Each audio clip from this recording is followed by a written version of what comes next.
Adlaw nga Huwebes karon mga kaigsuunan, petsa 31 sa bulan sa Marso tuig 2022. Ang pagbasa kinutlo gikan sa Ebanghelyo sumala ni San Juan, kapitulo 5, bersikulo 31 ngadto sa 47. Si Jesus mingon ngadto sa mga Hudeo, "Kun magsaksi ako mahitungod rapod sa akong kaugalingon, wala kini kapuslanan. Apan may lain nga nagsaksi mahitungod kanako, ug nasayod ako nga tinuod ang iyang gisulti bahin kanako. Gipadala ninyo ang inyong mga sinugo ngadto kang Juan, ug misaksi siya mahitungod sa kamatuoran. Hinuon wala ako magkinahanglan sa pagsaksi sa tao. Gisulti ko lamang kini aron kamo maluwas." Si Juan sama sa suga nga nagsiga ug nagdanag og gikalipay ninyo ang pagpahimulos sa makadiyot sa iyang kahayag. Apan may nagsaksi mahitungod kanako nga labaw pa sa gibuhat ni Juan.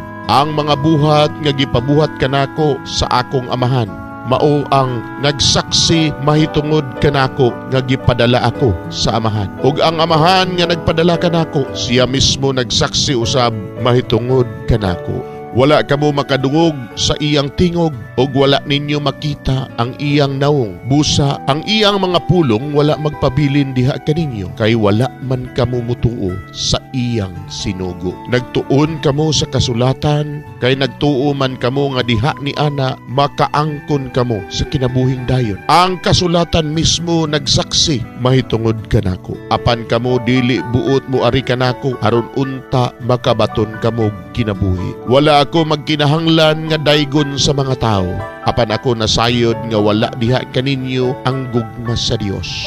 Mianhi ako sa ngalan sa akong amahan, apan wala ako ninyo dawata. Apan kun may muanhi sa iya lamang kaugalingong ngalan, dawaton hinuon ninyo. Gusto kamo nga daygon sa inyong isig katao, apan wala kamo maninguha nga daygon sa bugtong Dios.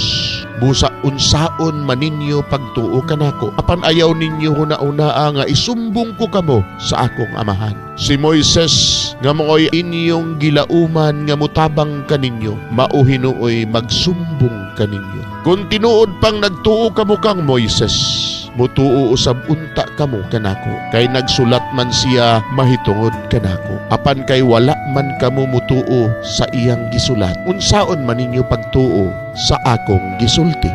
Mga igsuon, ang Ebanghelyo sa Ginoo, daygon ikaw o Kristo.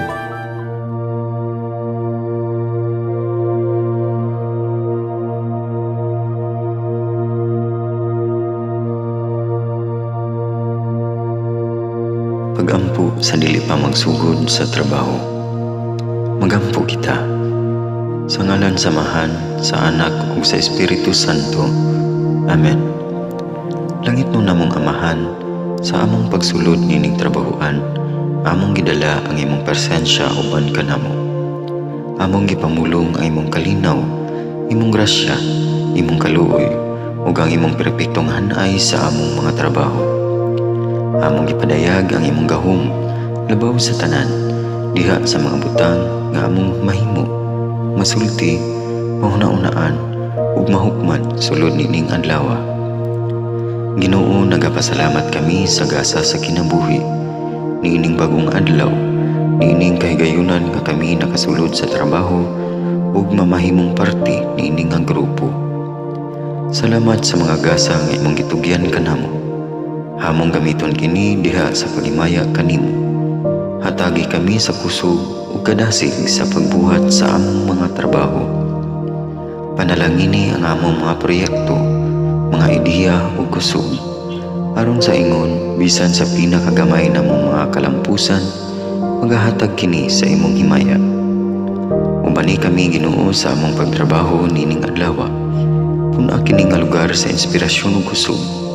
Tabangi kami nga magtrabaho isip usa ka grupo nga mapakita sa usag-usa ang kamaayo. Himuha kami nga maayo nga makabot namo ang mga butang nga kinahanglan namong buhaton. Himuha kini nga lugar nga puno sa kalipay ug panagihigalaay. Ug kamugaway ug kalinaw ang mapatigbabaw niining dapita. Ginoo, kung kami ana sa kalibog, giyahi kami. Kung kami muwadaan sa kadasig ug paglaom, dasiga kami.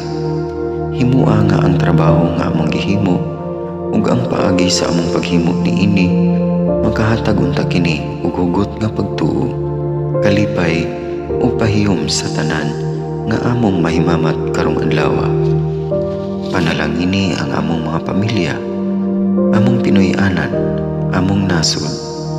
Himua nga magmatidud-anon kami sa pagtagad ug pag-amuma sa kalikupan ug sa tanang may kinabuhi diha sa pagbuhat kanamo sa pagkabot sa imong pangandoy alang sa hustisya ug kagawasan. O Ginoo, sa among pagbiya nining lugara, tagay kami sa imong panalangin ug kaluoy sa among pagbiyahe. Panalangini ang among mga pamilya ug Pinoy-anan nga anaon ta sa maayong kahimtang sama sa among pagbiya kanila. Ginoo, salamat sa tanang butang nga imong nabuhat, sa tanang butang nga imong gibuhat ug sa tanang butang nga imong buhaton pa. Sa ngalan ni Jesus, among giampo diha sa tumang pagigugma ug pagpasalamat. Amen. Sa ngalan sa Amahan, sa Anak ug sa Espiritu Santo. Amen.